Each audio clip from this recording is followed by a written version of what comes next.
Welcome back to Vivid Noise, and today I want to look at a game that I consider to be, in fact I'm sure many of you would consider this to be a modern classic, and that is Super Meat Boy. It's now 14 years old. Time is evil.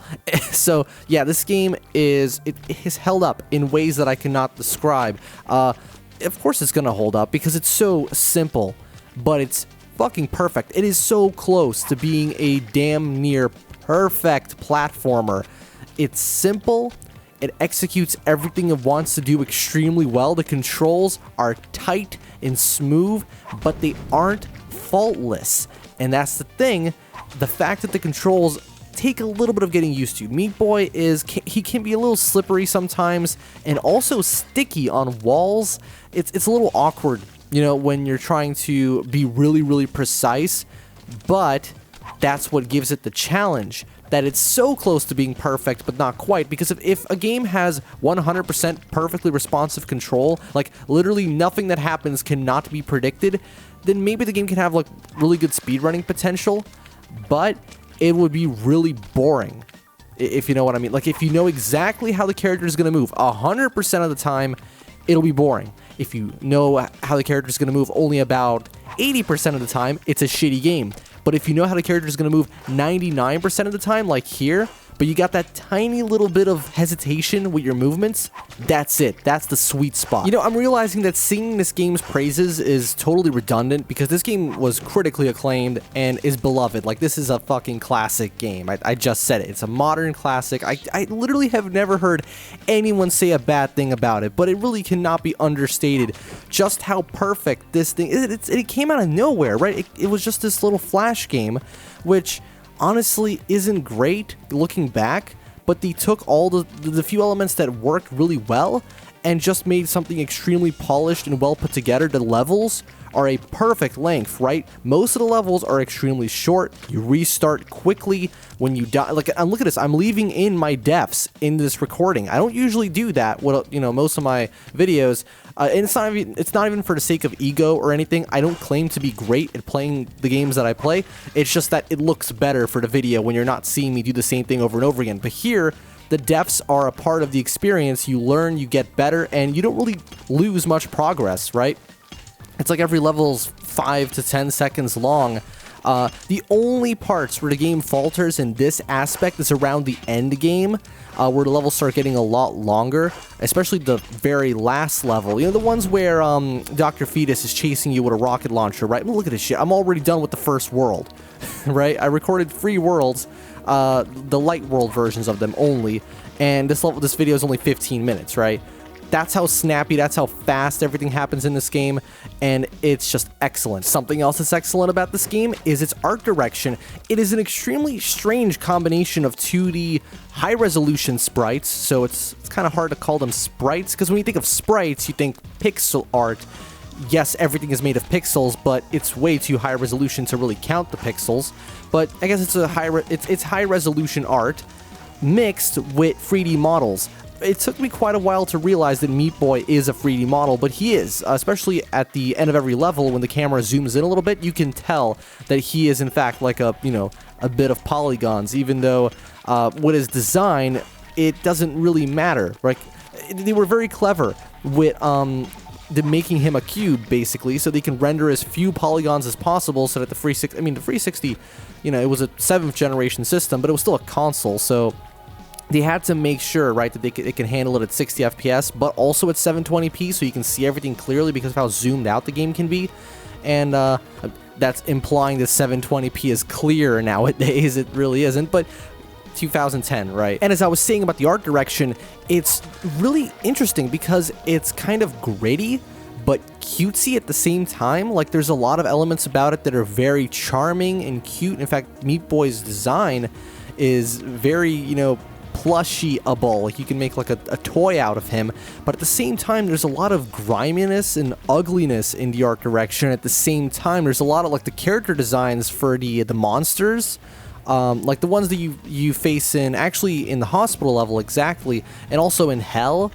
I love the fact that there's literally a level in this game called Hell. But yeah, they can be really messed up looking, but not too grotesque, right? And still very simple. I also love the lighting. No one talks about this game's lighting engine. It seems to be, it's in real time. It doesn't use like pre-baked lighting. It's very simple, obviously. I think it's just applying like an overlay that's being masked in and out, but it happens in real time. And you know this, you can tell because when you dissolve some of those blocks that sort of fade away over time, it moves, right? The light actually adjusts. Or if you spend a million hours and actually unlock Steve, or play on PC and just use a save file.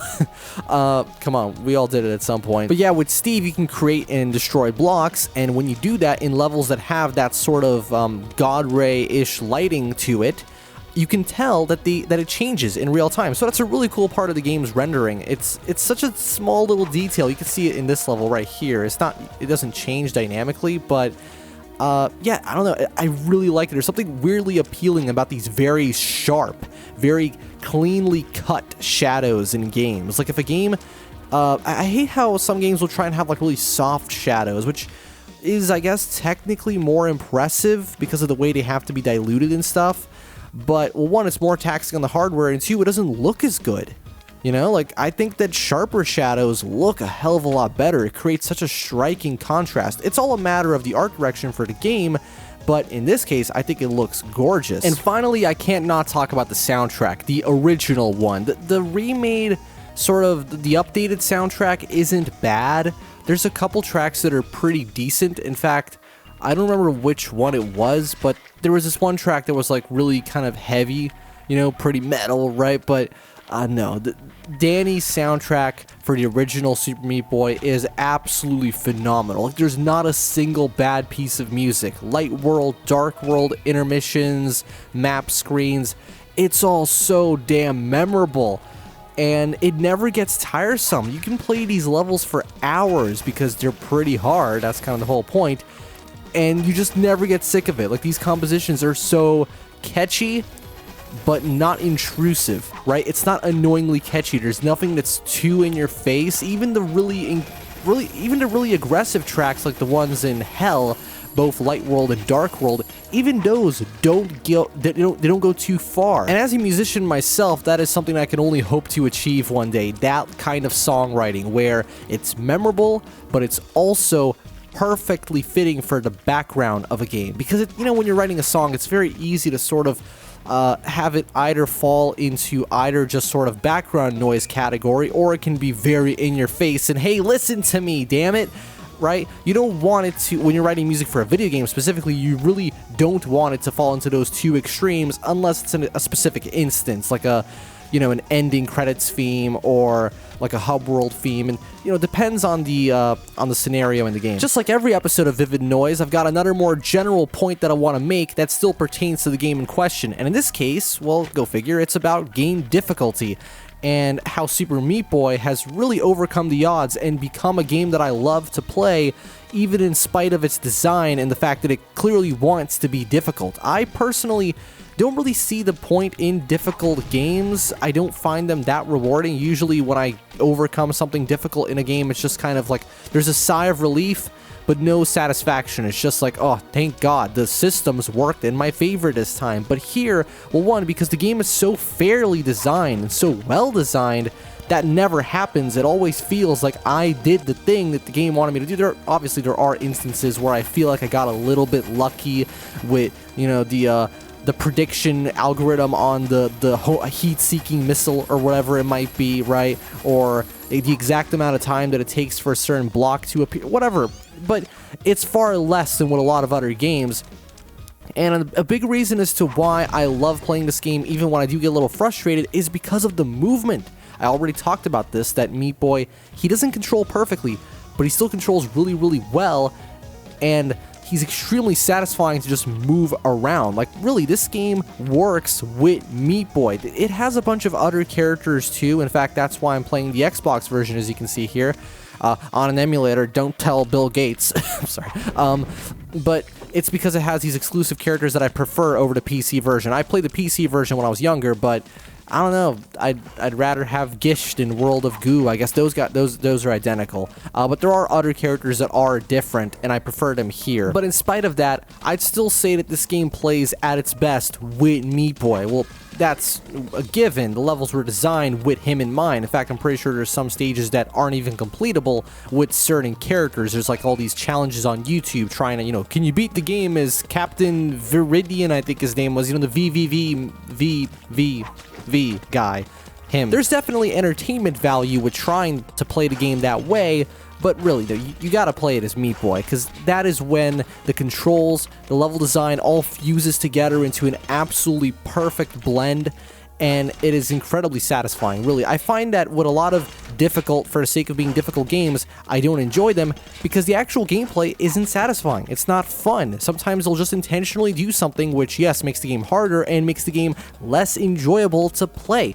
This is very enjoyable. You can stick Meat Boy in almost any level, and just the controls in of themselves will make it fun to move around. He's got that intrinsic satisfaction, but couple it with the great level design in this game that it already has, and you've got yourself just, you can't go wrong. Well, okay, you can go wrong in one aspect, and you probably saw this coming. It's the bosses. Yeah, the bosses in this game, they're really not terrible. They're actually not that difficult compared to a lot of the main stages. Well, it makes sense they wouldn't be that difficult because they're mandatory. This game sticks very firmly to the design mentality of the most difficult mandatory challenge should never be harder than the most difficult optional challenge. So a lot of the stuff that you have to do to get to the end of this game is really nothing too insane, right? You don't really reach like Kaizo territory. But when you go into the Dark World and Dark World Cotton Alley and the kids warp zone, oh my god, I just unlocked it recently and I have not even tried. Like, seriously, I'm not even gonna try and get to the end. I got to the second level, and even with a slowdown, like I can use the plus and minus keys on my keyboard to speed up and slow down the emulation, even then, it's just insane. Like, how tight the fucking jumps are, you know? But it's an optional thing to unlock the character that is really on, like, the kid is basically just Ogmo, so I don't really get the point in unlocking him. He controls a little bit differently. I think he might be a tiny bit faster, but if I want a double jump guy, I've already got a double jump guy. The worst boss would easily have to be not the hell boss. Like, I remember seeing a bunch of videos, like a bunch of top 10 lists back in like the early to mid 2010s of people, you know, like, oh, top 10. Remember when those kind of videos were like huge? I mean, I guess they're still relatively popular, but they were like massive back then. And it would be like top 10 worst bosses in games, and usually I'd see the hell boss from this game. He's not that bad. You just learn the pattern, you know? But the worst offender would easily be the final, you know, the Dr. Fetus boss, because it's just so long, and when you fuck up, and you probably will, you gotta do so much of it all over again, and that's usually what this game avoids, right? The levels are so short that punishments almost don't exist. Like, your mistakes aren't punished all that much because you just don't have to do, like, you redo like 5 seconds of gameplay. My favorite boss, though, would probably have to be the Salt Factory one, because it's just pure platforming, right? You're technically racing the guy, but you know, that, like, I think he's literally just a blob made of shit, but he's not that fast. Like, it really is more of a race against time than anything else, rather than him. And like seriously, I love just like getting to the end so quickly that I can just dance around waiting for him to show up. It's great. But it's just a really fun stage because it really is just a stage. It's not so much a boss, but just a you know, a regular platforming challenge. It's just a little bit longer, but not too long, right? If you mess up, you still don't have to redo, like, you know, several minutes or anything. Let's wrap this up. I love Super Meat Boy, not just because it's hard and not just because it's fun. Plenty of games are hard, plenty of games are fun, but to me, those two things are usually mutually exclusive. And Meat Boy is hard and fun. Now that is rare. Thanks for sticking around for another episode of Vivid Noise, and I'll see you at the next one.